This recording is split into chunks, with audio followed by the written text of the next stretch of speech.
Divorce Dad Diaries, day 101. It's meetup day, which is exciting, but for some reason, I decided that I was going to do it at 3 p.m. in the afternoon, which means that I spent my entire morning hanging around home, waiting for 3 p.m. to come around. Of course, there was a bunch of things I could have been doing, but instead I was too busy thinking about the fact that it was going to be 3 p.m. at some point, and I was going to need to go to the meetup. But eventually it came around. Popped over to Hagley Park, to the Botanical Gardens by the playground, and waited to see who would show. Just wrapped up now. That was a bit of fun, actually. A few different people showed up. They all showed up at different times and left at different times, which means that I got to chat to everyone who did show up individually. So I suppose that's probably a bit of a benefit. But there was a reason why I picked this time of day, and that's because it's now 4 p.m. I am in Christchurch, and there's more restaurants around here than I know what to do with. So I popped over to the Riverside Market first off, which is a great place if you like having a lot of options, but a poor choice if you've got choice paralysis because you won't know what to pick.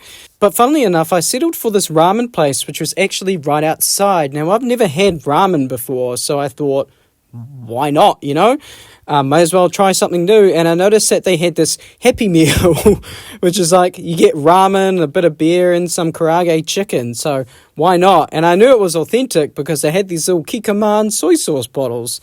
They also had an open kitchen, so you could watch the chefs do their thing, which was pretty neat. But eventually it came out. I got the tonkatsu, I don't know if I'm saying that right, pork ramen.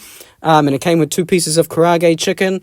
The chicken was delicious. It was crunchy. It had a nice little bit of heat to it. It was well cooked. No complaints there. Following the chicken, it was on to the ramen. Now, I am shocking when it comes to using chopsticks, but every time I go out to an Asian restaurant, I like to try them anyway. You got to practice, But the broth was so lovely and warm and so filled with flavour, and it just penetrated everything that was in the dish. The egg was nice. The noodles were nice. The big chunks of pork were nice, and they even had these big pieces of bacon shoved in there as well. And of course it wouldn't be a solo dad dinner if I didn't order a second dish as well, so I ordered these pork and prawn dumplings, which were really good as well. No complaints there, well cooked. The soy sauce was nice, all good, although by this time in the evening I'd already given up on using the chopsticks. So I'm back in the car. Naturally I've got a bunch of leftovers. The guy gave me a bag and he wrote a message on it in Japanese, I'm assuming that is. I can't read it. But I also got a fortune cookie, which is funny because fortune cookies aren't even an Asian thing. I think they were invented in America. You might have to Google that. But let's see what this is like. Let's see what fortune I get.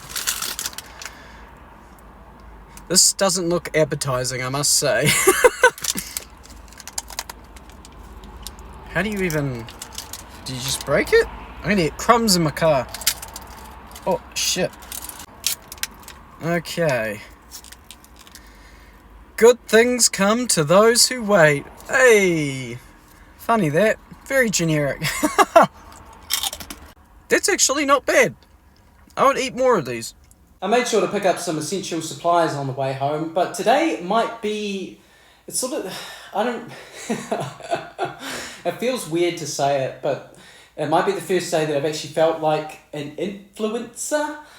There are people out there with millions of followers and millions of views. I've only got 12,000 followers, so it's not as if I'm out here being a celebrity or anything, but it's just, having people come and meet you in person.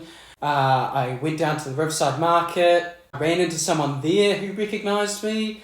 And then I was filming in the ramen shop and the waiter came up to me and he's like, "Oh, are you filming for a channel?" And I said, "Yeah." And I started talking about it and his face was super shocked when I said I had 12,000 followers. It's been, a bit of a funny day like that. It's certainly becoming a TikTok person was not on my bingo card for this year, that's for sure. Especially because this is just a regular day otherwise. I'm going to watch a movie tonight. I don't know what I'm going to watch.